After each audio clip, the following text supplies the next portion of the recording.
doon wax muy jëriñ ci jataay bi yëpp góor gi wax na ko ba pare waaye nag bi ñu nekkee ci biir néeg bi daf ma wax lu nga xam ni xew na temps yi États-Unis ñi ngi lakk kaamil yi rek ñu ni diine islam diine seytaane la ñu nekk jamono ju nga xam ni fala budda ñu waxtaane ad-diinu wa siyaasa moo tax ma wax ni alhamdulillahi wa kafa wa salaamun ala rusulihi allazina istafa wa ala xaatami nabiyina almujtaba muhammadin wa alihi wa sahbihi a'immatul huda wa man bihim iqtada fahtada. dama fas yéene xëy na weer yi di ñëw yépp ma waxtaane ci ad-diin wa siyaasa ndax fu nekk ñi ngi ko fay wax te sam Pape Cheikh tontu na wax jooju en 1959 xam nga yàqkat yi rek comme ni ñu def ci maqtalul Ousmane sam Pape Cheikh day def meeting xam nga Sénégal yi doon ñemee wax waa ji fekk sëñ Cheikh a ngi taxaw ci tribune bi di def meeting am comme ni ko nettalee léegi waa ji ni ko wax demal sa der baak kurus baak satala ji looy wut fii sëñ Cheikh moom du bàyyi yooyu mu paase mu ni gaañ ñi ñoo ko déggandoo ñu ni ko waaw mun dem leen di laaj ñett politique dafa araam politique dafa dagan wala politique dafa araam dagan mu ni su fekkee ni politique dafa dagan kenn waru sa jiitu sëriñ si ndax foofu la leen di xaare si lu nga xam ne nii dagan na mu ni su fekkee ni politique dafa araam dagan kenn waru sa jiitu sëriñ si ndax ñoo si war dugg dindi la nga xam ni dafa araam yokk li nga xam ni dafa dagan mu ni su fekkee ni nag politique dafa araam du sëriñ si rek ñoo ko war bàyyi képp koy wax ashhadu an la ilaha illallah su araamee war nga ko bàyyi kon sëñ Cheikh tontu na ko en 1950 ma jàpp nag ni su ma dee suivre débat ñi koy débat yépp seen àlluwa gudd mais mën nañu yàq lu bare bare ndax suñu demee ba Louga benn waaye wax ni ku dënnam fees dell ak alxuraan mënoo yor royewu waaw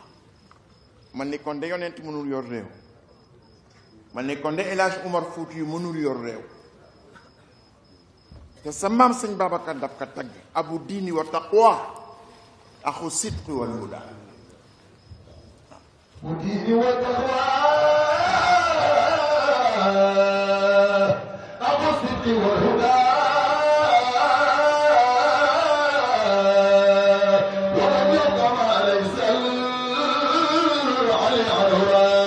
moo tax ma indi benn baxs bu nga xam ne bii dama koy déroulé rek si xaaj yi mu ko xaaj mënuma ko wax si benn guddi mënuma ko wax si benn weer mais dagale naa ko dagale bu nga xam ne bii danaa ko tàllal waaw buntu bu jëkk bi wa sa yakunu min faslayni yataallaqu bi tahdid al mafahim ay concept la ñu am diine la religion diine ak siyaasa ak politique su fekkee ni da nga bëgg def une démarche académique concept yooyu il faut que nga définir ko lan mooy diine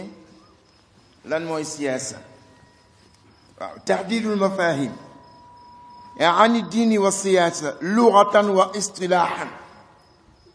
diine mooy lan suñ ko dee jëfandikoo comme ça mais ak tam su fekkee ni en tant que terminologie la lan mooy diine siyaasa lan mooy siyaasa lan mooy politique su fekkee ni dañ koy jëfandikoo comme ça ak lu nga xam ni c'est une terminologie académique wa mafhumu siyaasa عند الفقهاء على الاختلاف مذاهبهم lan mooy politique ñu dem ci boroom xam-xam yi ak seen idéologie yi nga xam ni dañu wuute lan la wa inda almutakallimina wal falasifa ñi nga xam ni ñooy philosophie ak intellectuel u kalaam summa inda algarbiyin lan mooy siyaasa lan mooy politique chez les occidentaux nan lañ ko déggee nan la ko fuqaha u islam yi déggee nan la ko occidentaux yu déggee majalisi an il alaqa bayna diin wa siyaasa waxtu woo définir diine ba pare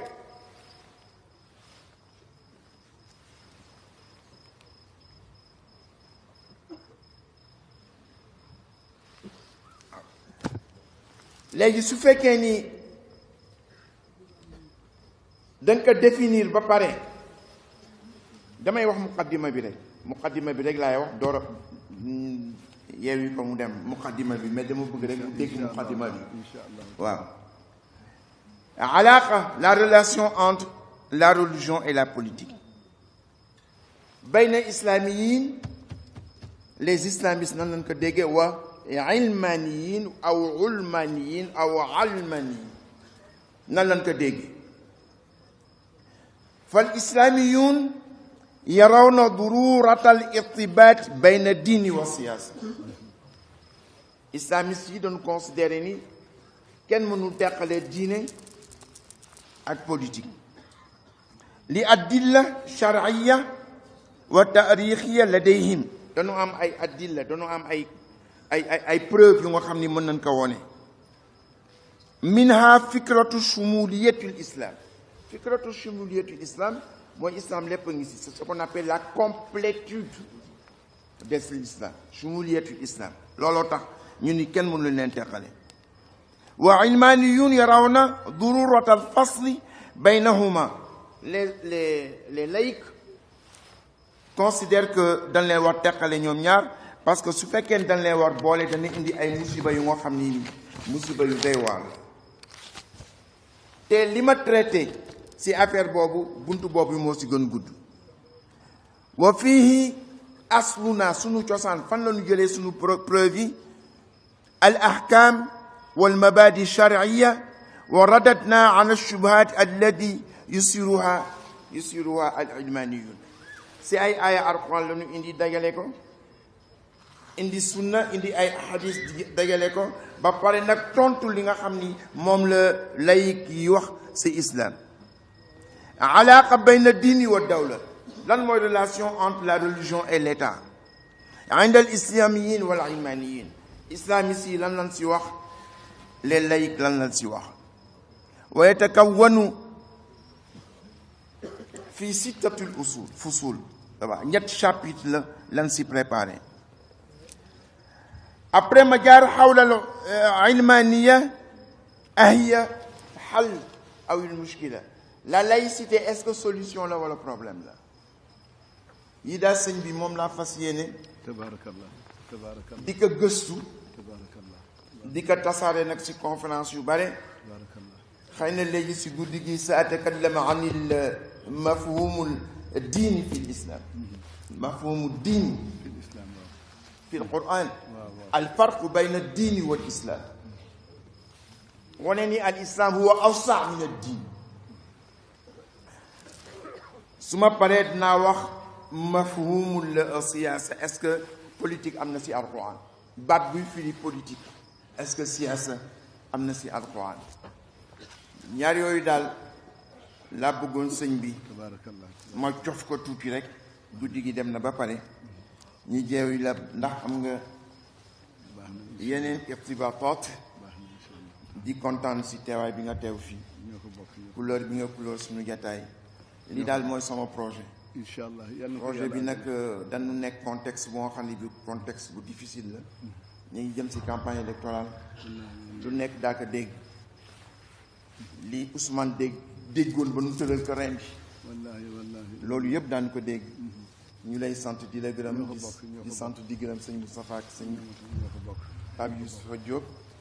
ñaan yàlla ñu yàgg ko def nga yàgg fi ñëw di ñu bégal si sa yar ak sa teggin si sa xam-xam ak dégg bi nga dégg àdduna ak dégg bi nga dégg jamono wasalaamualeykum wa rahmatullah. jërëjëf yal na yàlla def tawfiq dama koy bàyyi mu continuer waaye boo demee ci yenn kutub yi inna allaha yaamurukum an tuaddu al amanati ila ahliha wa ida xakamtum bayna annaasi an taxkumu bil adl inna allaha yaamurukum an ba mu jeex mu ne amanatul xaakimi amanatul aalimi amanatul muwaddafi amaanatu shaabi amaanatu aamili amaanatu rabbul aamili ba ci amaanatu siyaasa yi yëpp mawjud boo demee ci mawazinul Qur'an yooyu mu nga ca leer nañ ci li nga dugg nii insha allahu taala assalaamu aleykum wa rahmatullahi taala wa barakatu ñaanal si ñaanal wallaay ñaanal Muhammad ñaanal su ma paree ma ñaan xam naa kon dañuy ubbi rek ubbee Fatiha mu àggale bu àggale tëj ñaan gi suñu wàllu daf ni insha allah ñëpp ñu bokk jàng Fatiha ubbee ko salaatal Fatiha bu paree mu tëj waaye bu dee tëj nag ñun ñëpp ñu bokk ko insha allah ndax adduwaa ida amma nafa yàlla ñu ci yàlla boole ñun ñëpp yàlla sàmm ko aar ko musal ko ci lépp luy indi yàqu ci barke Seydina Muhammad musal leen ci musal ci yëpp ci barke Seydina Muhammad sallallahu alayhi wa sallam ñu jàng Fatiha.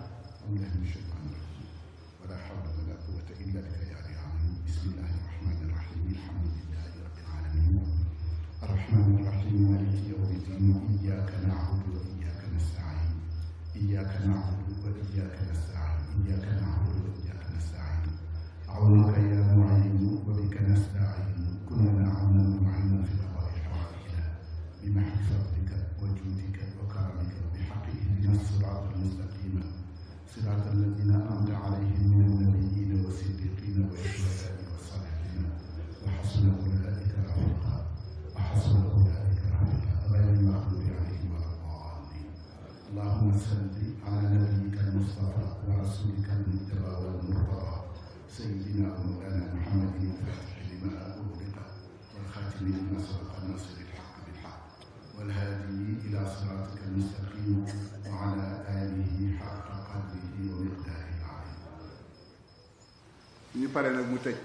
baax na si la jërëjëf jazakallahu xayran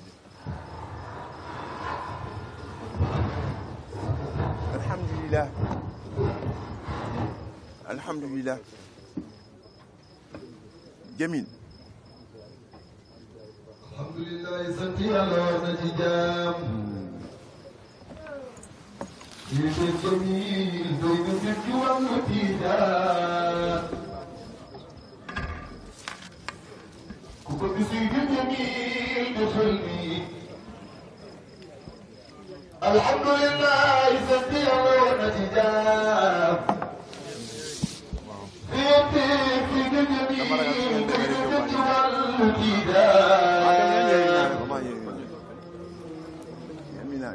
يا ربي نور إلينا يا ربي نور إلينا دبل المتقربة دبل ناصب اليمين تصف الجدار سيد جميل جفو بين جفو سيد جميل غير غير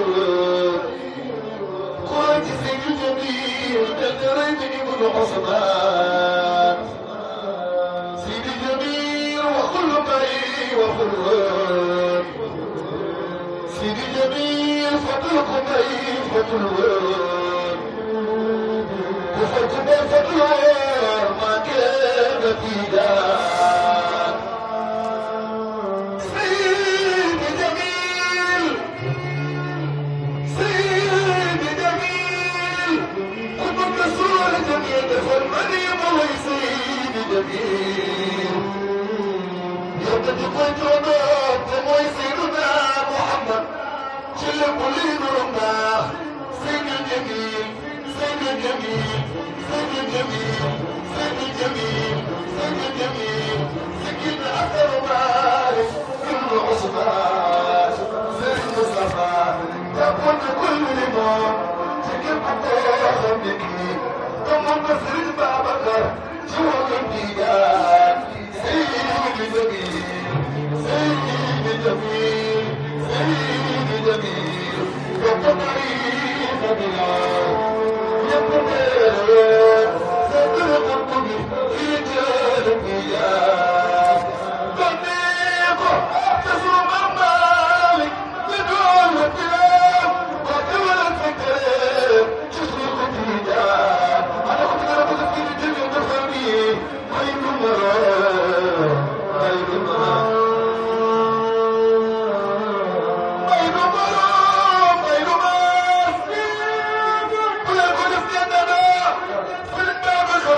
Thank you.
alhamdulillah defe naa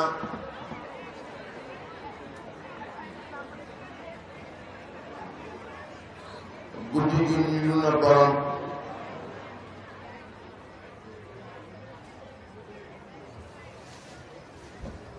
ñi ngi ko dégleer Cheikh Seydi Mouhamadou Moustapha ak sunu baay Mansour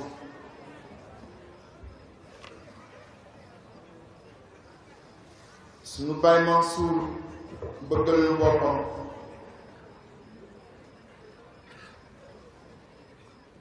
yàlla dogal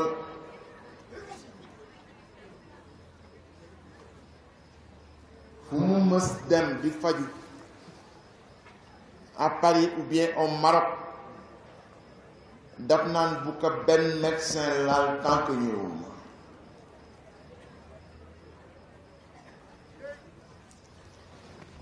benn bés ma laajka lu tax bi ñu demee Maroc pourtant ñi ngi ànd ak médecin sénégalais Mansour Ndiaye waaye ñu ni tant que sëñ Mansour ñëwul bu ma benn médecin la booba temps soxna saa ngi génn àdduna soxna Aïda mu ni ma damay dëpp ma ni ko bul dëpp soxna sa mission moo jeex yow sa mission jeexawul sa maamoo la mun ma ponse juróom-ñetti fan yi jeexee rek nga ñëw fekk si ma du ma dem fas tant que ñëw la ba benn bés ma laaj ko lu baax mu ni ma sama gàllaaj na sama gàllaaj na Allahu akbar ma ni ko lu tax mu ni ma bi ma nekkee xale xëy na bi weesuwuma sax juróom-ñetti at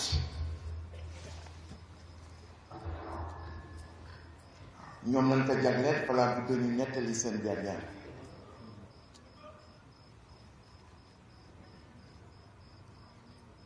mu ni ma feebar la bu nga xam ne bi mettitu biir la su tiis jotee damay wañaaru ba ñu set dégg leen lu baax bi may wax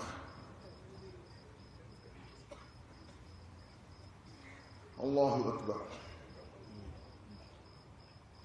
mu ni ma sëñ Babacar daj na si lu nekk mënu si dara sëñ Mansour wax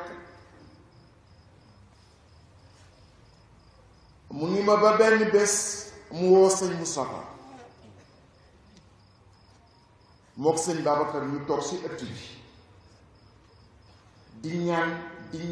di ñaan ba minuit sëñ Moustapha bàyyi sëñ Babacar ci biir dugg si biir ne ñëw téye sama lalu weñ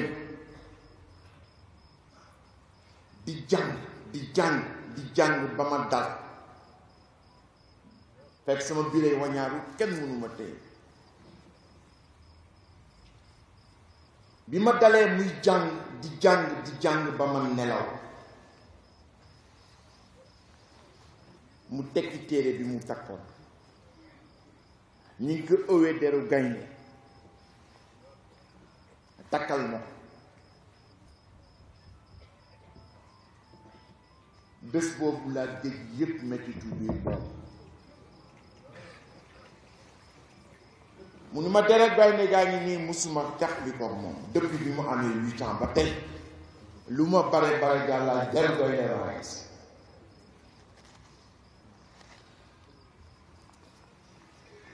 ba benn bés Cheikh Oumar bii wooma ni ma sëñ Mansour mu ngi may bëgg rey ma ni ka lu tax mun ma depuis fajar ni lay woo mënu la jot nee na nga woo ko ma ni ka lu may doyee mu ni ma kenn mënu ko wax ci téléphone ma woo ko ma ni ko góor gi lan la mun ma fekk ma Pout mu jógee Dakar dañ fekk Pout mu am daayira ñoom Xalifa Ñang bu Ndar bu Pikin ñoo ñëwoon di ko ziyaar dama dugg si rek mu ni sama taaw bi ma taawoo ngi nii mu ni leen rek est-ce que xam ngeen kii mooy kan mooy taaw sëñ Moustapha sama taaw bi ma taawu la ma ni ko góor gi lan la mu ni ma sëñ Babacar moo la soxla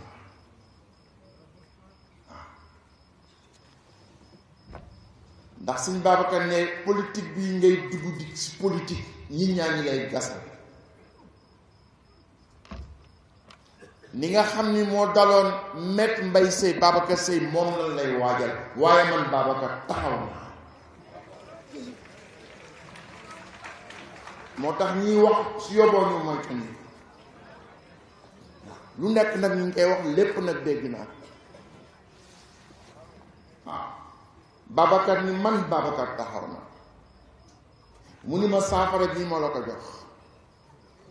moo ma ko dicté si guddi gi ma yeewu bind ko def ko saafara jox la nee na yaa ko gën dëgër bopp waaye ne nga sangoo saafara mu ni ma itam téere bi ma sa bàyyi takkaloon bi ma feebaree toute ma vie bi ma amee 8 ans la ma ko takkal ba tey musuma takkali ko moom sama am sëñ Babacar ne naa ko tekki takkal la ko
Yeah.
téere bi takkal ma ko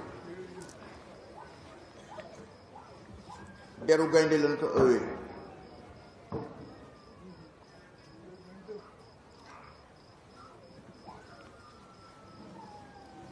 bi ma takkalee téere bi ak bi mu wéy jeew boroomam matul weer mu mel ne sëñ Babacar d'accord jox ko relais bi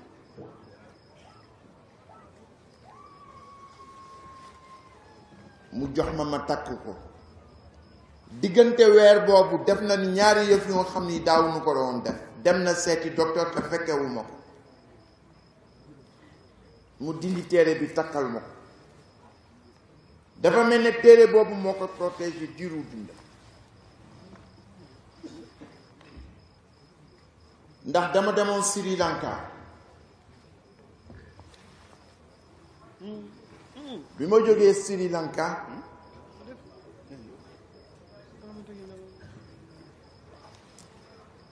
ma ñëw dem Assemblée nationale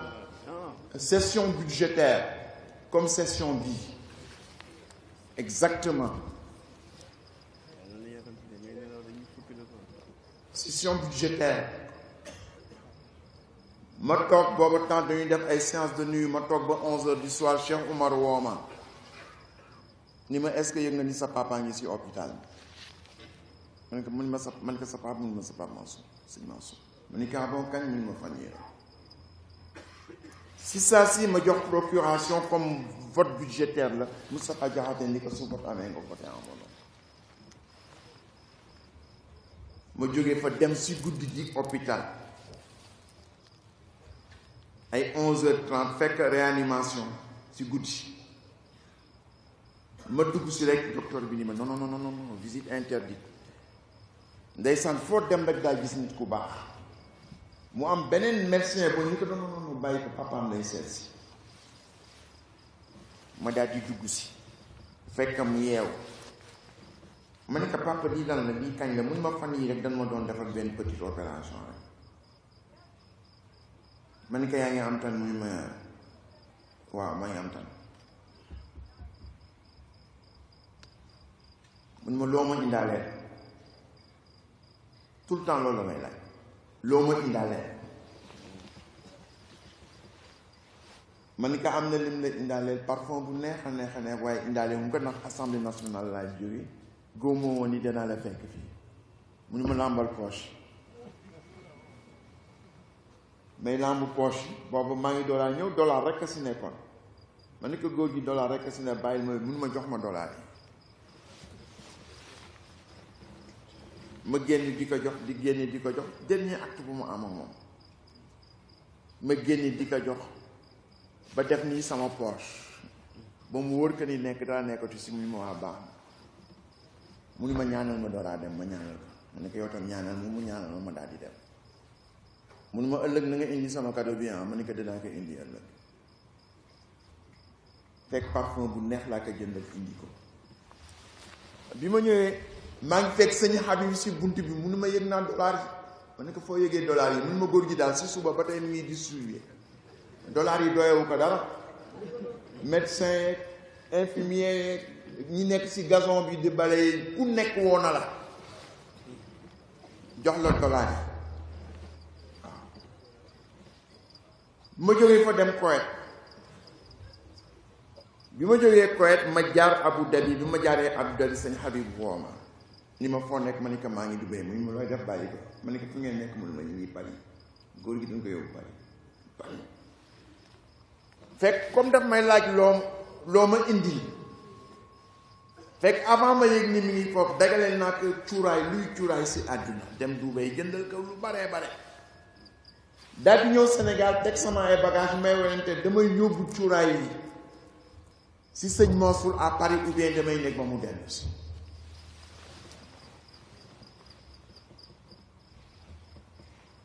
sama xel ni ma yóbbul ko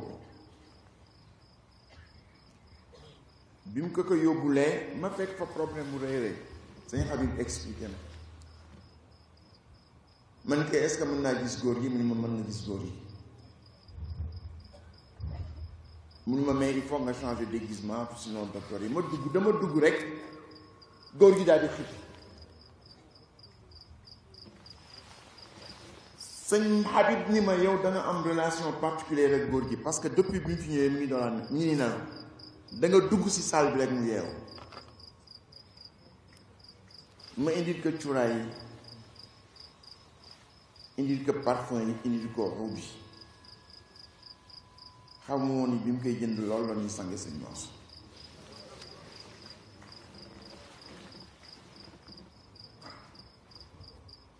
ma dem Cologne bés bu ne may woo sëñ Cheikh Habib à 2 heures du matin sëñ Habib woo ma ni ma yàlla def na li gën bi ma demee fi ñu koy defaree ma ñëw cuuraay yi ñu ko indi doon yépp ñu teg yóbbu nañ ko te fekkewuma bi ñu koy yóbbu te dafa ne woon bu leen ma yóbbu si médecin sëñ Mansour teewoon ndax mooy sama melaaj ndax bàyyi te bi muy dem foofu yoreetul téere bi léegi téere bi man maa ko yore pour wan leen ni sëñ Mansour bi ñu jagleel bés bi ak Cheikh Seydou Mouhamadou Moustapha bi ñu nekkee xale la leen yàlla boole asar amul feebar bu nga xam ne bii kenn mënu ko faj si àdduna mu ñëw fajal ka ko ba pare mu wuy ji boromam bés bi nga xam ne bii si la Cheikh Seydou Mouhamadou Moustapha wuy ji borom asar amul mu nekk nag nit ku baax mu am lu nga xam ni man moom laa ko nawee man boroom xam-xam rek laa naw moom dafa jàng comme Mutawalli Sha'rawi comme Yusuf Qaradawi jàngu mag ñi manhaj Alaaji Malik boobu di ko topp ajrumiya laamiyatul afaal daaliya ibnu Durayd shu'ara aussi ba ñëw si mutammimaat yi maîtriser ko dama doon wax xamal sama projet dund lan la ma nekk la mooy firi xilaasu zahab ahkaamu balaaxa yépp ma appliqué ko si xilaasu zahab won nit ñi ni si Haj Malik du seen morom mu ni loolu mooy sama projet mashruul xayaati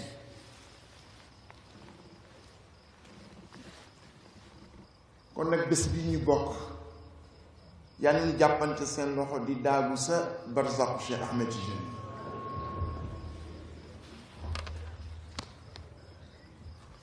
ñu dem nag sas ñu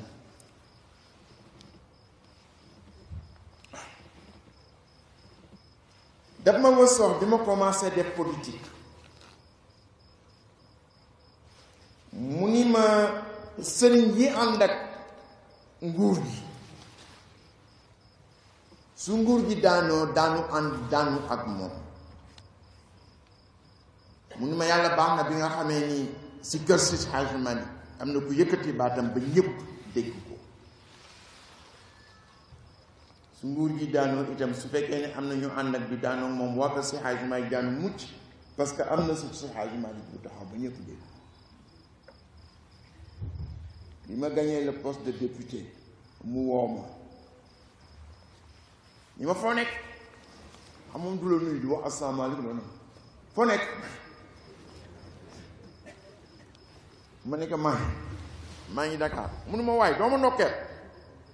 ma ne ko si lan mu ne ma du man sax nga gagné man maa la ñaanal ba nga nekk léegi député ñëwal ndokkeel ma waay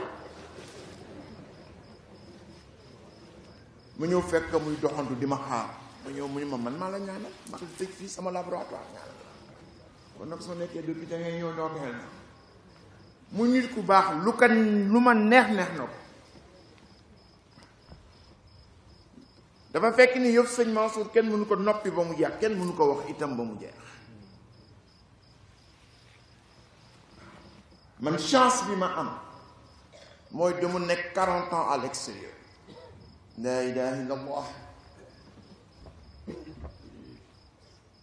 daf daan wax naam da nga am xam-xam boo xam ne bi kenn du ko jàngee Sénégal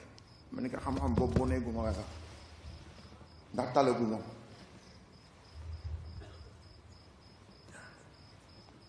xamoon naa itam lu ma manqué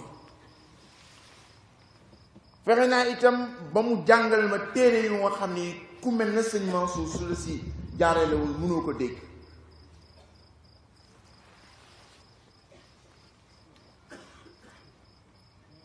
li ëpp si xasaayid sëñ Babacar yi moom moo ma ko jàngal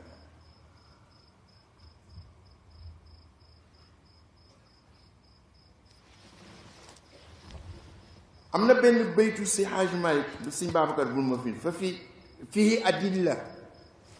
yakfi li saadatihi تاتي من سيادته فتنبتت أضحة للبدي غراء هذا الوليد وليد فات والده هذا اليتيم يتيم في هذا تكفي من سيادته فتنبتت أضحة للبدي غراء هذا الوليد وليد فات والده هذا اليتيم يتيم في سماء قريبته أكلت تكفي من سيادته فتنبتت أضحة للبدي غراء sama nee na lii wane ni yonent bi sang la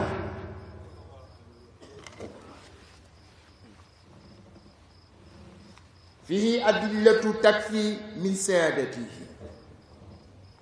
nee na am na ay tegtal yu wane ni yonent bi sang la mooy ñaata nit ñoo ko woy ñu nga xam ni bokkul ak ñoom dara Lamartine woy na ko Goethe woy na ko Bernard Shaw woy na ko Gandhi woy na ko ak ñeneen bokk noo moom diine waaye woy na ko parce que sang la dafa am ay qualités humaines son humanitude je parle même pas de son humanité mais son humanitude moo tax soo gisee jikko yu rek nga gis ci sa bopp woy ko xam nga lii Lamartine bind ci moom dama dem à l'université d'Artois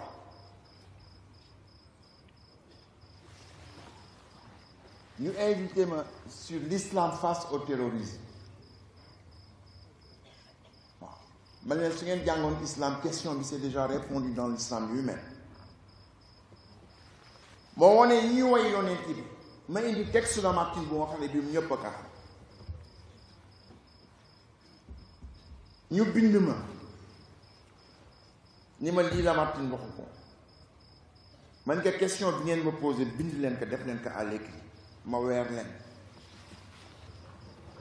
ñu bind ma ni ma lii Lamartine bind ko ma tontu leen ni leen dem leen l'histoire de la Turquie tome 1 page 543 da ngeen fekk citation l'université d'Artois université bi gën brillante les plus grands juristes de la France foofu lañ leen di former les plus grands magistrats faire dell xam-xam ñu invité ma discuter ak ñoom toute une journée li ñu bëggoon ma wax ko si yonent bi waxuma ko si yonent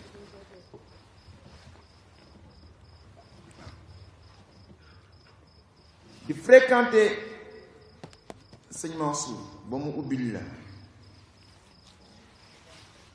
dama ni xasaayid sëñ Babacar ku amul chance yi mu jaar seeg yow la ilaha illallah buntu bu jëkk bi si Hamzi am boobu mi ngi ma ko jàngale si biir limousine bi ñuy jógee Tivaouane di seeti Sambadiane Fassi si hôpital principal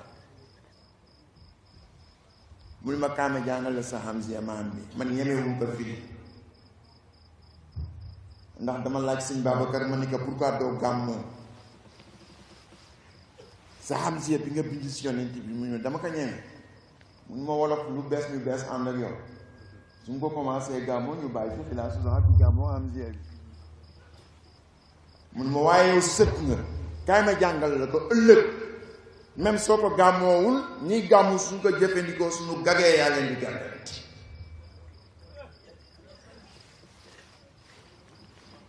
foofu laa jaar ak sëñ Mansour mën naa waxtaan sëñ Mansour ba bis su fekkee ni sëñ Moustapha la am na lu ma junj tey mais je suis très mal placé pour parler de sëñ Moustapha foofu sama jikko ma Abdoulaye Sow sama Abdou nee ni il est mal placé pour parler de l'Hadji Malick Sy moo tax daaw ko junj ndax modestem ak humilité ñu ñaan yàlla guddi gi nga xam ne guddi gu riche la li suñu waajur bii toogoon fii waxtaane rek doyoon na sëkk bi mu demee mënoon nañu ñaante dem mun nu wax lu ëpp lool njaboot sëñ Moustapha yëpp fekk ko njaboot si Hadj Malick fekk ko lii Sidi Ahmed li mu ubbee doyoon na sëkk alquran yi fi ji maam Ousmane si xorom gi mu àndal xelam ak xam-xamam doyoon na sëkk xale yi jàng bi ñu jàng doyoon na sëkk pour que loolu guddi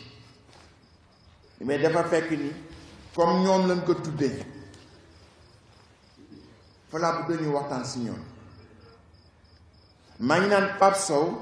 naan que sama Abdou bi mu fi ñëwee en 97 bande boobu il faut ngeen retrouver ko ndax richesse rek la te xale yi génération la bu nga xam ne bii fekkee wuñ ko te war nañ ko xam kon nag ñu ngi kontaan xale yi si li ngeen tuddee bés bi sëñ Moustapha tuddee ko aussi suñu bàyyi Mansour ndax hasard amoon ma bëggoon nag fàttaliku Baye Ba lii yëpp moom parce que man maa def pression si bureau bi pour ñu def tour national maa def pression si ñoom pour ñu def assemblée générale man leen depuis combien d'années une dizaine d'années def nañ assemblée générale te dañ leen fal mais ñi leen fal il faut ngeen ñëw rendre leen compte corps ba corps ngeen ko daan def gën ngeen ko def nañ ko ñu def ko bi ñuy clôturer maa ñëw ni leen nag gis nga su ngeen dellu du def tour national seen base day dem ba ruus xam nga cofeel day ruus mais base itam soo ko dundalul day ruus man maa leen ko proposé ba pare tiit si ban date nañ ko war def biñ ma proposé 8 décembre man d'accord moom dama ni naka ngeen di jógee si gàmmu Tiwaawan ak gàmmu Tiwaawan ni mu mettee ngeen bëgg def tour national waaye Baye Babou officier sans peur la quoi su décider rek dafa am fitu décider ko mu décider ko ba pare def ziyaara xadara ajuma yi ñu ñëw si xadara bi di mobiliser pour le tour national kon tey su fekkee ni daf ko sumb ba pare dem yàlla def di ko neex ñi ngi ñaan lépp lu ñu seddale si guddi gu tedd gi yàlla bu si kenn ëppale Baye Babou yal na yàlla def ko leer bu fekk ko si biir ba mel Njaay Xalifa itam su ko fekkee woon fii ngay toll di dégg ay baataam jërëjëf sëñ Babacar jërëjëf Cheikh Seydi Mouhamadou Moustapha moom tam yàlla na ko si yàlla jox cëram ak ñu bare ñu nga xam ni dawlu nañu te ak soxna Fall ndeysaan ñu bare dem nañu waaye ngeen may ma rek me rendre un hommage à Sidi Lamine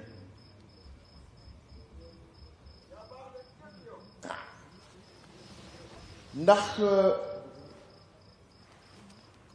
bi mu koy rendre hommage dama dem si levée du corps bi émotion jàpp ma bëgguma woon sax def interview mais Sidi Lamine comme ni mu ko waxee si interview bi dama ñëw Arafat man su ma demee Arafat damay fàtte àdduna bi munhamik fi qiraa munhamik fi duaa waaw lépp lu may ñaan si année bi foofu laa koy ñaan daluma dara xanaa suñ demee ba tàkkusaan ma dagale ñëpp ñaan wala waxtaan si ngëneelu bés bi waaw su mu daan wax ngëneelu bés bi ñëpp damaa jëna bu ko fekkee et cetera di et cetera sëñ Habib xam dafa neex dafa naan waaye ay sawaraate ñun ay tijaan lañu àjjana lañu jëm nga waar nu àjjana lañu jëm nga bañ nu waar àjjana lañu jëm ñu fekkee Arafat àjjana lañu jëm ñu bañ fekkee Arafat àjjana lañu jëm waaw benn journaliste de Walfadjri woo ma ni ma dañuy def interview en direct ci bésu Arafat dañ la bëggoon interviewer ma ni man taluma interview ñu toog tuuti Sidi Lamine woo ma ni ma sëñ Mansour ma ni ko la béykat mu ne ma mën a Sidi Lamine Niass xamante wuñu nag ma ni ko waa dama yàgg bitim réew nag mu ni ma waaye yaa mës nekk sama modèle bi ma nekkee président des étudiants sénégalais en Égypte yow yaa nekkoon président des étudiants sénégalais en Europe en France tey su ma ñemee def politique di wax lii may wax yow yaa tax parce que suñu ma mësaan ŋàññi dam naan xool leen surtout Seydi Hadji Malick bi nekk après diriger tout le mouvement étudiant mu ni ma xam naa ni soo defee interview valeur bi muy am sarax ma nga def ko ma ne ko danaa ko def ñu nekk nag di collaborer si lu nekk suñu position politique anti-impérialiste et patriotique. Je vous conseille de voir la dernière sortie de Sidi Lamine si Gamou Niassène ren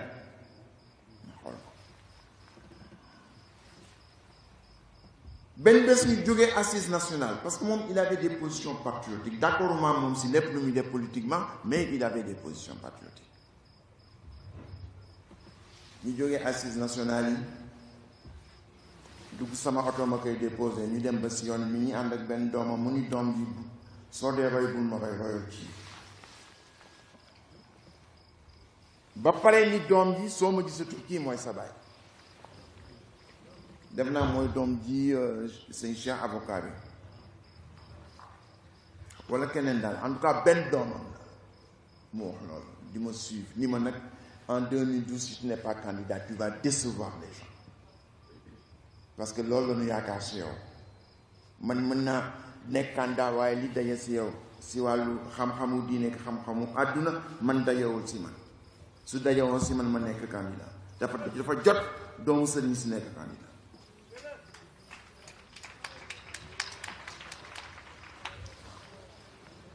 depuis lors position bu ma jël mu appuyé ko ba yàlla dogal mu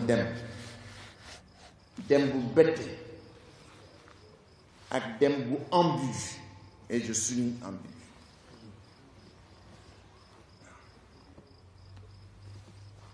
ñaan yàlla mu nàndal ko si déggu kaw sana Sidi Lamine boroom xam-xam la dafa jàng ba ni am dundam yëpp daf ko jàng mujj dundam xam nga lan la def dagale lépp lu maamam bindoon lépp mu dagale ko dem woon ko sëñ Abdou Aziz mu yéem sëñ Abdou turaas boobu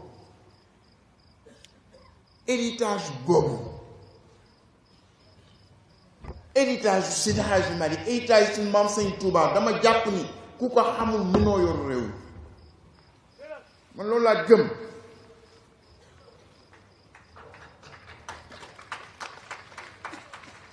Sidi Lamine fexe na ba dagale ko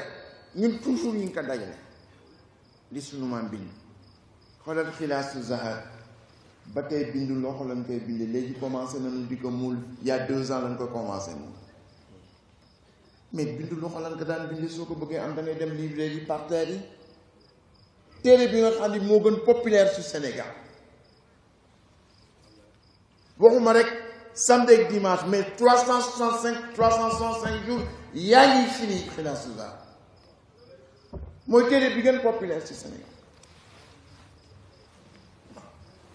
nga bëgg yor réew mi ci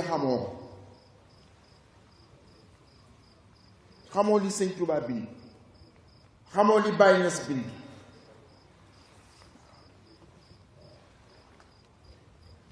c'est-à-dire les œuvres yi nga xam ni ñoo formaté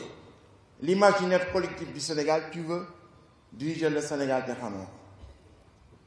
man waxuma Macky Sall, tous les politiques de l'école francophone ne sont pas équipés intellectuellement pour diriger ce pays. Imaginez leen rek Macron ignorer Voltaire, ignorer Victor Hugo. La première ministre de la Grande-Bretagne ignorait Shakespeare, ignorait Thomas Hardy. ba pay ndey diriger anglais duñ ko nangu.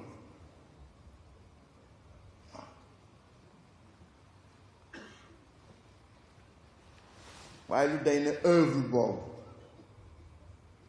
Sidi Lamine fexe na ba dajale dafa mel ne kooku missionnaire la ñu mu laata génn àdduna dajale na ko yóbbu na ko suñu àddu mu yem suñu àddu jóge fa dem Touba dem woon ko kër sëriñ si yépp mais palais bi la waroon jëkk commencé kon nag ñu ñaan yàlla mu nàndal ko si dégg kaw sala te li nga xam ni moo doon mébétam fii ci Sénégal ak yaakaaram fii ci Sénégal yàlla bu ko yàlla tas bi jaay nabi Musaa sallallahu alayhi wa sallam. ma bëggoon nag li nga xam ni tàmbalee naa ko ci tàkkusaan bi ci maqtalul islam, l'assassinat de Seydina Ousmane damay tëj rek xam naa xaju fi mais pour won leen ni rek ku nga xam ni yàllaa ka tagg ci alxuraan Seydi Hadji Malick tagg ko sëñ Babacar tagg ko ci Hamziya bi yonent bi tagg ko wóolu ko may ko Sayyidatuna Ruqayya mu génn àdduna mu may ko Sayyidatuna Ummu Kalsum mu kooku ku mel na yonent bi ku mu wóoluwul ku amul ay jikko ku amul ku dul borom baax xam nga du la may ñaari doomam Zu Nurayn lan koy woowe mu taxaw ñu war dem xaret Tabuk mu ni am nañu armée waaye amuñu ay arme ku ñu jox arme àjjana nga jëm Ousmane taxaw ni joxe na arme yi mu ni ko àjjana nga jëm. ñu ñëw si Bi'rul Murra du noonu la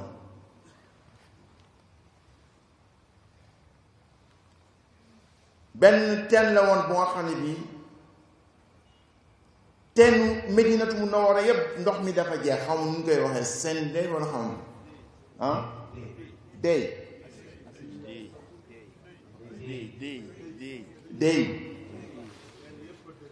waaw ba mu des benn teen bu nga xam ne bii benn juif moo ko moom mu appliquer la loi de l'offre et de la demande. waaw l'offre étant réduite, la demande devient extrêmement chère. La demande est grande parce que l'offre est réduite.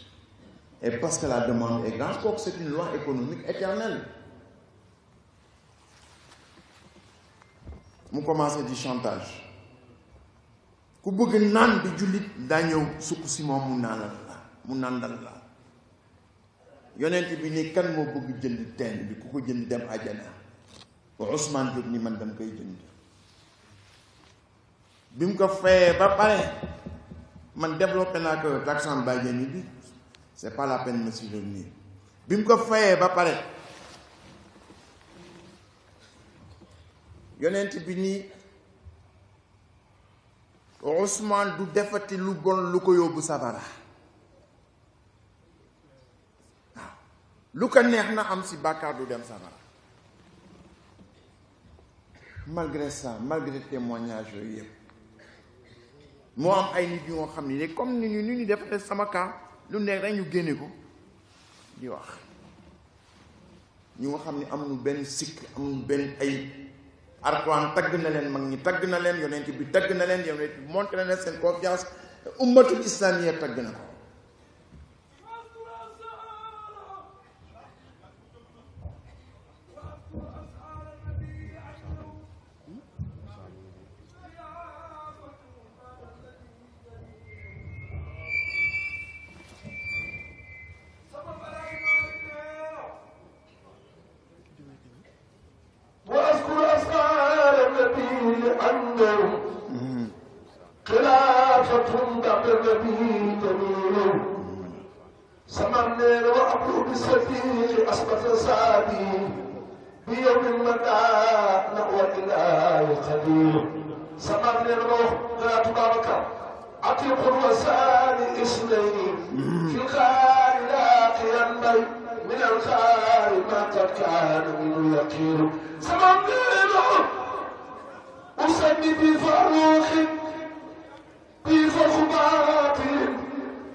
wallahi moo am sëñ Babacar ak sëñ Hadji Malick 15 siècles après xam nañu lan mooy njëriñu Seydina Ousmane ba tagg ko ñi nga xam ni ñoo bokk ak moom jamono bëgg réere loolu ñi ni dafa daw xare Badar waaw te xare Badar ñépp xam nañu li xew ñi ko fekkee ñu ngi fi waaw Sayyidatuna Ruqayya dafa feebar yonent bi ni ko toogal si wetam ñi dem xare Badar lu nu am daaka am te bi mu demee xare Badar ñëw di séddale def ko séddale ñu ni dafa daw waaw bay'atu ridwaan ñépp xam nañu nu mu demee waaw yonent bi dafa yebal Seydina Ousmane si sulh Hudaybiya dañu ñëwoon pour umra indaale woonu gànnaay waa Makka ni du ngeen ci dugg mu xam ne Ousmane dafa am ay mbokk noble la notable yi nga xam ni Makka si la nu bokk si la bokk xam ni suñ demee kenn du ko laal ndax mbokkam yi suñ ko laalee ñu réagir mu yabal ka pour mu dem négocier gaa yi ni ko sama woy na ko gaa yi ni ko yow soo bëggee tawaaf bëggoo umra ñëwal waaye sa waa ji du fi teg tànkam mu leen su fi sama waa ji tegul tànkam du ma fi teg sam tànk am dignité delluwaat diggante bi ñu ni Ousmane gaa yi téye nañ ko fekk kenn téyewu ko fake news la woon bi mu dellu see avant mu dellu si bi yonent bi di jaayante dafa ne Ousmane nekk fi waaye ñiy jaayanteeg man sama loxo ngi nii loxo Ousmane ngi nii Ousmane jaayante naa ma ñëpp fekke ñu dem di fen créer ko bi nga xamee Abdallah ibnu Omar fekk na ñu def siège bi Sayyidatuna Aïcha moo jëkk réagir wax ab Muhammad ibnu Abu Bakr magam ni ko maa ngi dem Makka umra ji mais bu leen laal Ousmane su ngeen ko laalee daa ngeen ko diggaaleeg man su ngeen respecté wul Ousmane en tant qu'individu respecté leen ko en fonction bi en tant que xalifa bu leen ko laal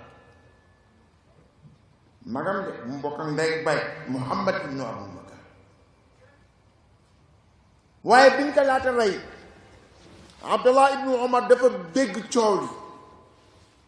doomu Seydina Omar la bi gaa ñi di fal Ousmane Seydina Omar dafa ni def leen conclave 7 personnes mais bu leen génn te falu leen xilaafa bi ma war a wut ni Abdallah ibnu Omar na nga bokk si 7 bi na nga bokk si conclave mais bokkoo si candidat yi xoolal Seydina Omar doomam am capacité yëpp mu ni ko bokkoo si candidat yi ñu dem def seen conclave fal Omar bi coow li fal Ousmane bi coow li bare nag Abdallah ibnu Omar ñëw benn par benn ruuma bay'atu ridwaan xare Badar Raqaya Umu Kalsum ñëw di ko défendre mais malgré ça ñu fekk muy jàng alxuraan ñu dagg bopp bi te ñu dagg bopp bi mubashirina bil janna Abdallah ibnu Zubayr si xare Jamal bi diggante Sayyidatuna Aïcha ak Sayyidina Ali ñoom ñëpp ñaari armée yi face à face ñoom ñaar ñëpp yàlla nee na àjjana la ñu jëm ñu taxaw soxna yonent bi ak boroy yonent bi ki denk Fatima ku ne amee sa armée pour won leen ni politique fi mu mën yóbbu doomu aadama ñooñu nga xam ne ñoo àndoon ak yonent bi sallallahu alayhi wa sallam bakkan su fekkoon dafa am aaya boo xam ne dafa am wuute seen diggante ñu mën a wax wala hadis bu nu am wuute wala yooyu yëpp amu si lan la bakkan ôte-toi que je m'y mette dégage loolu rek la woon te loolu moo am ba tey soo comprendre lu taarix boobu mënoo comprendre li am si àdduna bi mooy dem ba tey c'est des questions politiques alxuraan li si ëpp question politique lay traité ku xam nag xamuloo ku sa àlluwa guddul na nga noppi l'essentiel même les choses yu ñu xaw miin quand Firawna di que wax ni góor gu juddu noonu dagg boobam na nga ko rend mais ban question le Firawna dû poser la question du pouvoir il veut un second mandat loolu moo fi am ba tey mu ni ku juddu noonu dagg bopp bi léegi kenn mënatul dagg bopp kenn mën nga jàpp nag tëj ci Firawna ni ku juddu na dagg bopp bi ndax ki ngay wuutu si ngóor gi ran lay juddu ñu dagg boppu góor ñi juddu yépp mais yàllaa ko ëpp pexe waaw xale yi aaya bi ñëw qul allahumma malikal mulk waaw tuuti mulka man tasha wa tanzi'ul mulka mimman tasha yàlla moo ko ëpp pexe xale yooyu aaya bii lañuy jàng si ob rek ñu bañ sonal seen bopp donc lépp c'est des questions politiques tout le débat entre Ibrahim ak Namroud c'est un débat politique ça n'a rien à voir avec la théorie c'est une question de pouvoir mu ni que man sama yàlla day jëlee jant bi si soow indi ko si penku mu ni ko soo ko mënee def ko parce que moo ko provoqué mu ni ko sa yàlla bi ngay tiituroo mooy kan mu ni ko sama yàlla day dundal di rey mu ni ko man mën naa dundal mën naa de rey woo ñaari kii mu rey ka kii mu dundal ko mu ni ko waaye man sama yàlla day jëlee jant bi si penku yóbbu ko si soow soo ko mënee jëlee ko si soow indi ko si penku bi un débat intellectuel wax day jeex mais c'est un débat politique dans le Coran ku fa sa àlluwa tolluwul nag mën nga nekk fii di wax mais man pour nga duut ma baaraam si la nga xam ne dama koy def am si ndigalu Cheikh Seydi Mouhamadou Moustapha mu formé ma orienté ma pendant des années jaaral fii ba bés bi tey nga bëgg ma jàngal fan laa war teg sama tànk du ma ko nangu ku xam nag xam na ku xamul nag xamuloo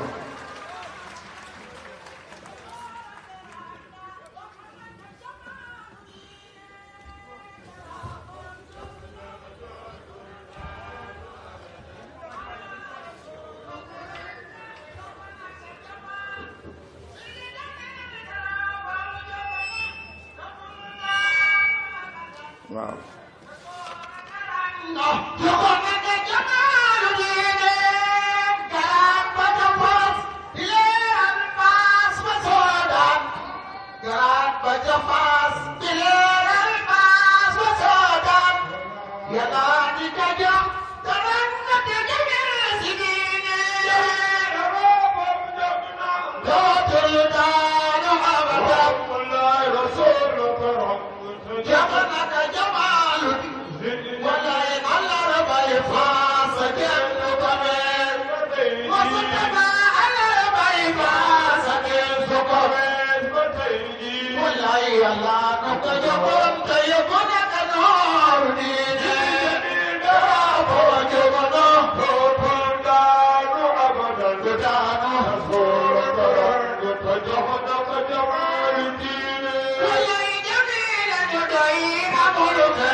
jërëjëf bii si politique yëpp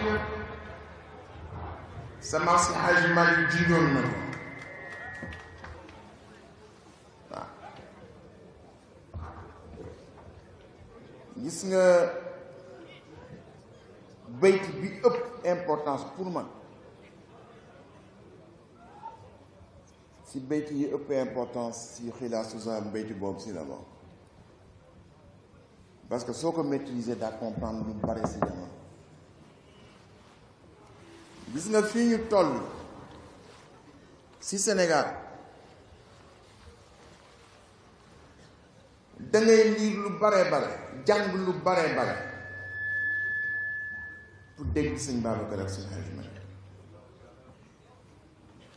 man linguiste la avant d'être un banquier linguiste les langues ñoo ma yóbbu dans la pratique bancaire par le hasard de l'histoire. Ousmane Seck nommé nañ ko vice-président de la Banque mondiale de la Banque islamique de développement nommé que si ñaari département des finances administration et département projet finance anglais rek lay liggéey ay pakistanais ñoo fa nekk ak bien Bangladesh administration arabe la ñuy liggéey syrien rek égyptien yi ñoo fa nekk moom muy seen chef déglu arabe déglu anglais ma nekk si wetam nag moom tam mu am xel orienté ma waaye man linguiste la mën naa jàpp benn baat di ko wut pendant un mois dictionnaire bu nekk si àdduna wala mun ji dana ko seeti jaral na ma ma jógee Jedda dem Qahira livre bu nga xam ne bii bi ñu koy publier 50 francs la woon mën naa ko jëndee 10 000 francs wala 100 000 francs mu jaral na ko te damay wóor ba sonn dara ko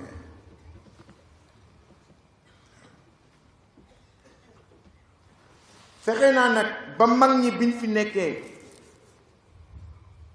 ku mën ne Cheikh Seydi Mouhamed Mansour lépp lu ma lënt si Hadji Malick bind wala sëñ Babacar bind dem naa ba mu leeralal ma ko mës na ma tëj di ma firil xuruufu salaatu faatiha firil lu mu ko def ko doon corriger xuruuf bi gaa yi laal min la bi sëñ Babacar fees dell ak ay fot mu ni ma kaay mu ni ma xool gaa yi lii ñuy jàng même waa Tiwaawan te loolu maa ngi ko yore def naa ma la ko jox daf ko firiwaat corriger waat ka xuruuf salaatu faatiha bii gaa yi di jàng rapport yooyu laa amoon moom waaye sama maam wax ni min dahshatin axaru dafna nabii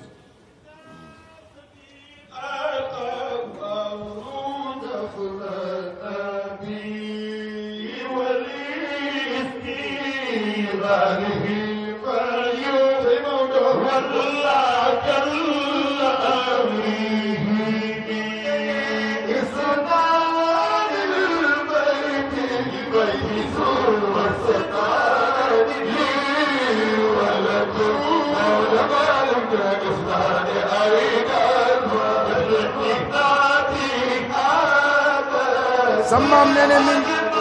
dahshatin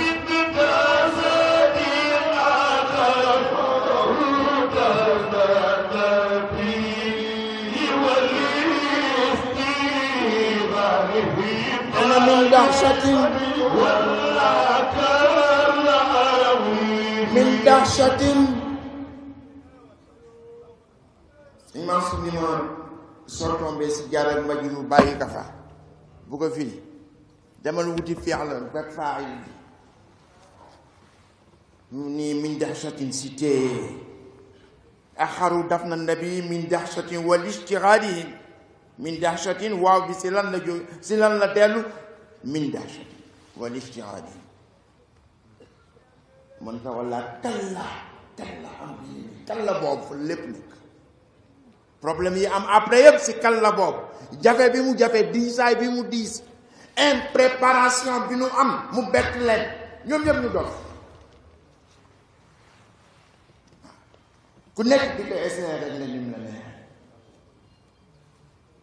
kalla nga xool état psychologique bi nekkoon après ñoom ñooñu war doon yonent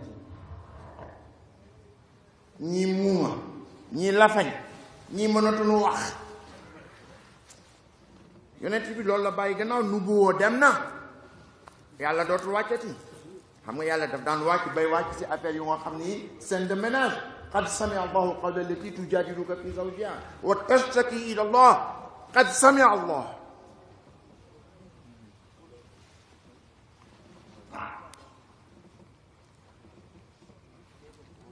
ab problème yooyu ñooy dem di dem ba jur li mu jur Irak jur li mu jur Syrie jur li mu jur Arabie Saoudite jur li mu jur dans tous les pays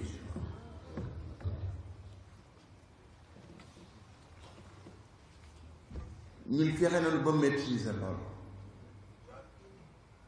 parce que bi ñu demee ñun ba dugg ci politique analyse nañ ko bu baax a baax ñun fu ñuy teg suñu tànk danga koy seet bu baax a baax sam pap sëñ Moustapha danañ rekk a taxoon mu lay dóor soo ñëwee fel tàppi bi jàlloo wàq suprasam daf day su la dee dóor du ko sax tey xoolal fi ngay teg sa tànk mais man après ma comprendre ni sëñ Moustapha teg sa tànk boobu teg sa tànk si tàppi bi teg sa tànk si àdduna bi sa diiru dund fooy teg sa tànk danga koy xool man dama fu may teg sama tànk danga koy xool lu may dugg si politique réfléchir naa bu baax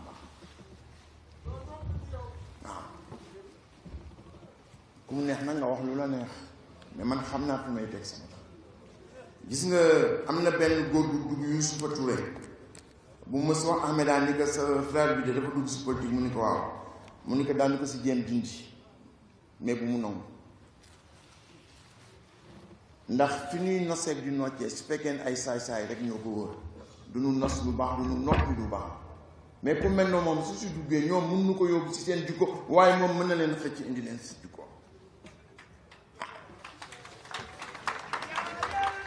may ma rek ma tëj si tëb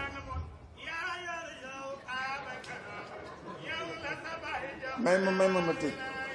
dama wax ba sonn may ma rek comprendre waaw may ma tëj te su fekkee ni ñi ñu baax ñëpp dañu daw politique ku baax rek ni damay maandu si politique wax naa di si sëñ Cheikh wax su fekkee ni ñu baax yëpp dañuy maandu si politique ñu bàyyikat ñu doy wax ëllëg lu xew si Sénégal yi ñooñu di wax maandu duñu dem si politique ils sont responsables autant que les autres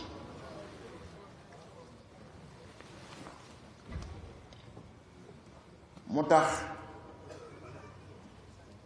ñu nekk ci situation bu nga xam ne bii on va vers des élections présidentielles je veux poser ma candidature mais il y a un obstacle l'obstacle du parrainage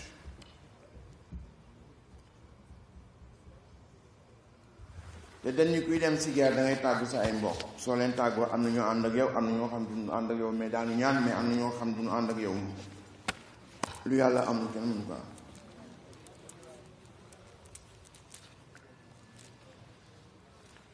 maa ngi jëm nag ci ay élection d'ici fin du parrainage mënatuma am mbooloo mu toll nii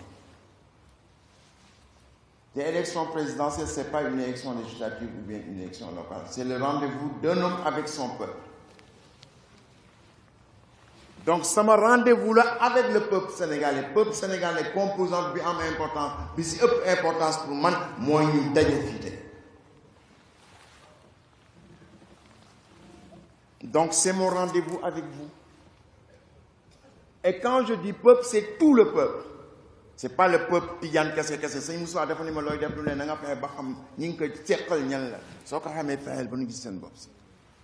Élection yi nag ñëpp laa ko seqal politique bi ñëpp laa ko seqal catholique protestant sans religion Tidiane mouride xaadir ñëpp laa ko seqal. C'est ma rencontre à moi, c'est pas la rencontre avec Besduniak ou bien Besduniak, c'est moi mon souci avec le peuple.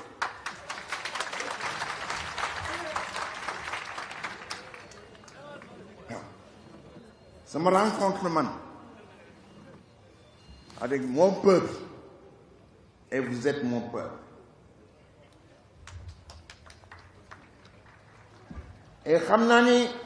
vous n'allez pas hésiter à me parrainer. Vous pouvez même pas hésiter à m'investir. Parce que gëm bi ma gëm Macky mi ngi góorgóorlu di def lu mu mën mais xam naa ses limites, je l'ai fréquenté 7 ans. lii mu man wóor na ma ni maa ko daax ndax fi ma jaaru fa amul kenn si ñoom ko am expérience bi ma am en matière de pétrole et de gaz amul. J'ai vécu pendant 7 ans dans un pays producteur de gaz nekk dans une banque bu nga xam ne bi l'ossature, la composition du capital c'est des pays producteurs de gaz et de pétrole muy Koweït di Arabie Saoudite di Libye di Bahreïn di Oman di Qatar di Nigeria ñoom ñoo nekk ci composition du capital. Lan moo leen ko may pétrole dans un pays de pierre, de cailloux et de roc. Grâce au pétrole et du gaz tey ñu mel na Texas ak Washington. dama dem Marbella ñoom Cheikh Omar ni ma am na benn corniche bu nga xam ne bu foos nga dem mën ko corniche Dakar corniche la jënd 27 ans corniche lu may doy ko mun ma ñëwal ñu dem ma dem si corniche boobu lépp luy luxe ci àdduna fa la nekk. Saoudiens ils ont tout acheté dans un pays étranger. am na benn góor bu nga xam ne bii Cheikh Omar nee na ma wax bés bu nekk day wàcc si suuf waaw Jamil Diop a ngi nii ne Sénégalais bu mu romb jox la 50 € tous les jours que je fais xam nga kooku il a une richesse illimitée. ma leen kii xam nga kan moo ko may ma ni waaw mu ni man ka pétrole ak gaz te yàlla la jox na pétrole ak gaz. fii ñu toll nag ñu ngi séddalewaat réew mi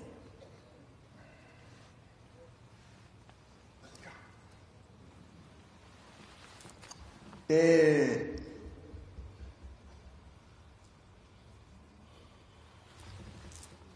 sa maam si Hadj Malick tax na ñu am lu nekk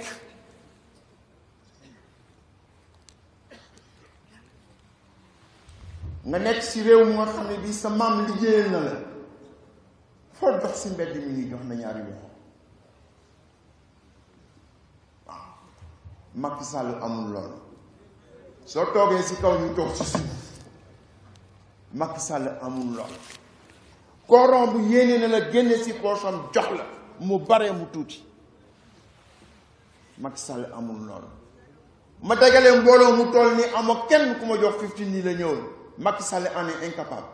su ko defoon milliards yu bare daanu génn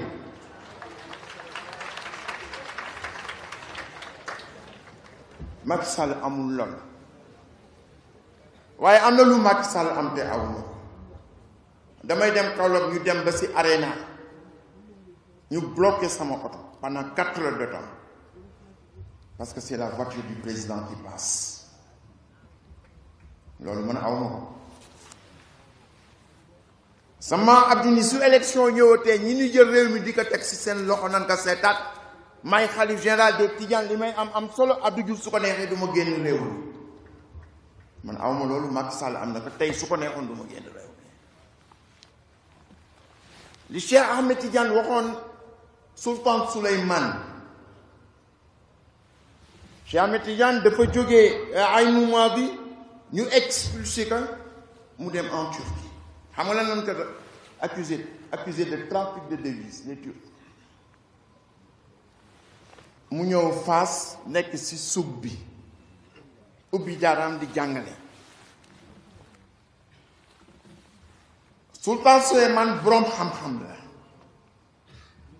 fi sëriñ si génne la génne ni nu mokkale alxuraan la mokkale alxuraan li nu mëne sharia la neen sharia mu am majlisam guddi gu nekk këram Cheikh Ahmed Tidiane am majlisam si Fès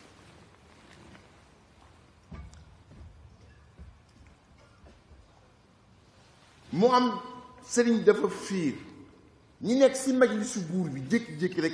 ni mais am na benn algérien bu nekk si soogu bi quoi ne nooy waliyu la commencé di ŋàññi Cheikh mu am waaju nga xam ni waaju xarañ daan ne ngañ ñu taxaw leen de bu leen ko ŋàññi de kooku boroom cër la de buur bi boroom xam-xam la buur bi ni indi leen ma ko ñu indi Cheikh dugg si fekk ñu ngi firi qul a'udhu bi rabbin nas bi nu firee ba pare buur bi laaj Cheikh loo xalaat si firi bi mu ni firi bi da rafet na waaye kii firi dafa juum fii rek waa ji dóor point sur la table ni ko yaa ma ñemee corrigé mais buur bi ñemee wu ma corrigé mu ni ko man si téere bi laa sukkandikoo téere bi Cheikh ni ko téere bi dafa juum téere bi dafa juum xuloo bi daal di tàq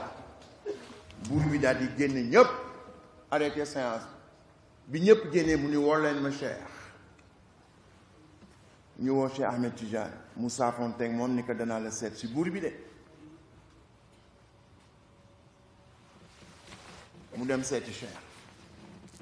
bi mu ñëwee mu fëgg ko kan la mën na Sultan Souleymane loo bëgg dama bëgg nga won ma yonent bi mu ni ko teel na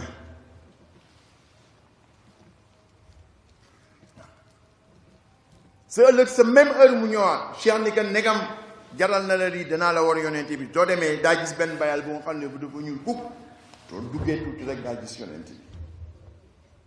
mu daal di dem gis bayal bi mu raglu mu dellu siwaat ni ko il faut nga téye sama loxo ni ko sëñ Babacar waaye xus li yada il faut nga yóbbu ma Cheikh téye loxoom ba dugg nag si bayal boobu leeru yonent bi bes Sultan Souleymane mu xam yonent bi woo ko mu ñëw mu ni Cheikh kii sa muxaddam la na nga ko jox sa werd yi bu nga ko joxee werd yi mu toog ba mu nekk benn bi mu ñëw ni Cheikh dama bëgg nga won ma yàlla Cheikh ni ko yàlla yaa koy won sa bopp nag yaay jëf jëf yu nga xam ne yii nag moo la yóbbu si yàlla ni ko comme buur nga yàlla dafa dagg si pouvoir am jox la soo dee génn kenn du bouger ba nga romb kooku du pouvoiru doomu aadama pouvoiru yàlla la soo dugg see soo toogul kenn du toog ñéppay taxaw ba nga toog ñu door a toog pouvoiru yàlla la mu ni ko nag maa ngi lay digal keroog yawmal xiyaam bu gàccee am parce que pouvoir boobu la yàlla jox pouvoir boobu la yàlla jox dan la ko laaj sa biir bàmmeel kon na nga fexe ba gàcce am mu ni ko nan lay fexe ba gàcce bañ am mu ni ko ñi nga xam ne amuñu dara les pauvres et les faibles suñu pauvre ba faible ba ñëw di làqu si seen gannaaw bu def comme abasa wa tawalla na nga leen geesu lu mu bëgg nga fajal leen ko sinon yàlla dana wàcce fii benn musiba bu nga xam ne daa daw làqu si gannaaw yàlla dañ la dëmmooyu comme ni nga dëmmooyoo ñooyu waaye li si am importance ne ko soo dee génn kenn du bouger pour yow kooku pouvoir yàlla la man ni donc yàlla jël na si pouvoir am dénk ko Macky Sall mais pouvoir boobu dafa koy laaj si biir bàmmeel aw ma ko pouvoir boobu bien que am naa beneen pouvoir bu ko ëpp parce que man 24 heures sur 24 maa ngi si yow depuis combien de temps maa ngi toog fii depuis combien de temps ngeen toog fii yàlla nee na yonent bi nee na sëñ Babacar nee na sëñ Hadji Malick nee na mais kooku Macky Sall mënu ko te du ma am benn mbugal sama biir bàmmeel te moom pouvoir bii mu yor di si def lu ko neex su duggee yàlla ni ko waa yow on va s'expliquer waaw man daal loolu laa bëgg tëje mënuma dagale mbooloo mu toll nii jëm si laaj réew mi jëm si parrainage te du mu leen wax jàppale leen ma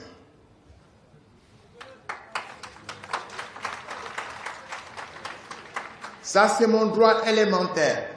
am na nag ñoo xam ne du leen neex mais man góoma ni toog ñaa kenn su ma defee loolu parce que je ne crois pas que la politique est sale. Je ne crois pas que la politique que je fais est sale. Je ne crois pas que la politique du prophète est sale. Je ne crois pas que la politique de la Omar Foutiyou est sale. mais tax si dool si man dama juddu si famille politique sama ay waajur ñoo ma si jiitu sëñ Cheikh Ahmed Tidiane moo ma si jiitu lu nga xam ne li nga dugg ñi la xàllal yoon wi sa ay waajur loolu ndax laa kon sa jaan wàcc na bokk si famille bu nga xam ne bii bi ñu nekkee en pleine politique kuy Tidiane soo dee supporter Lamine Gueye wëñ bu xonk ngay nase sa kurus soo dee supporter Senghor wëñ bu xonk wëñ bu vert ngay nase sa kurus kon dara beesu fi ay naafeq fi am mais dara beesu fi kon nag maa ngi leen di ñaan si lii nga xam ni sumb naaka te soxla naa leen yéen parce que awma nag lu leen ëpp te looy def lu ne dajaleel li nga am ba pare nag te yéen laa am awma leen kon nag maa ngi leen di ñaan ngeen jàppale ma si parrainage jàppale ma au-delà du parrainage jàppale ma même su ma nekkul président de la république naa toog fa nuyu na seeg du noté te su ma fa toogee yéen laa fa toogal ma leen sa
may may sant di gërëm ñi nga xam ni ñooy les membres du comité d'organisation te sëñ Ahmed présidé ko depuis 6 mois ñoom Pape Sow Baye Babou bu mu fi nekkee Maaj Bachirou Niane Modou Fall seen ité yépp mooy la réussite de cette d'aujourd'hui fu ne dem na def nañu tout le tour du Sénégal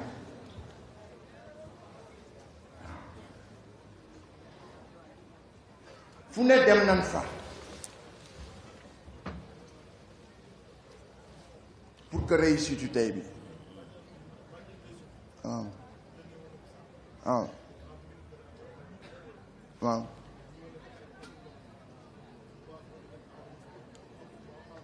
Ndey Sophie bu Pam Maodo waaw bañ waaw ndeysaan yal na yàlla yàggal teraanga yow sa teraanga bi ngay indi itam tudd nga ñëpp tuddoo sa bopp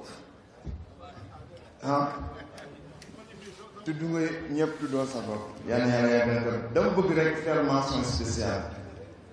au travail bi nga xam ne bii gis naa ko teg naa ci sama bopp waa Seckène yal na yàlla yàgg si teranga sa loxo 24 heures sur 24 tous les jours que Dieu fait kan tax nañ mi ngi lay sant allahu akbar est-ce que waaw est-ce que yal na yàlla yàggal teranga seen loxo lu nu mën ren yal na nu mën deewoon lu ko ëpp yal nañ ko yàgg organiser ñu yàgg di ñëw di ñu fi fekk waaw comité d'organisation bi amuñu morom vraiment je suis impressionné I am impressed comme disent les Anglais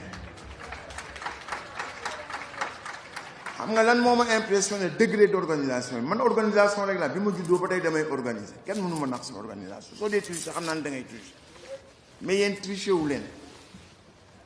waaw tout le temps yéen a ngi monté lu mu leen jaral leen ka kenn du leen jox paas kenn du leen jox leneen fu nekk ngeen dem fa taxaw góor ak jigéen ñi ñoo ëpp pas-pas sax góor yi kooku soo ko amee si sa mbooloo ce degré d'organisation ce degré de dévouement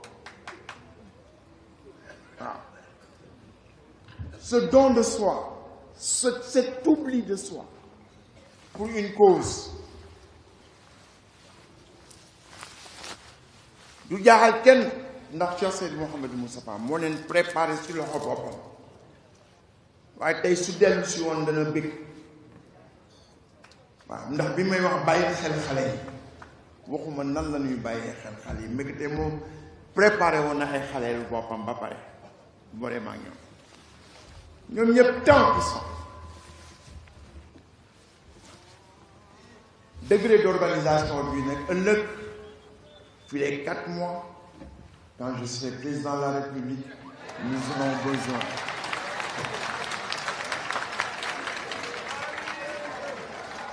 de ce degré d'organisation 4 mois si des ànd ngeen nag mën wala àndu leen man investir ngeen ko wala investir lu leen ma na jeex na asalaamaaleykum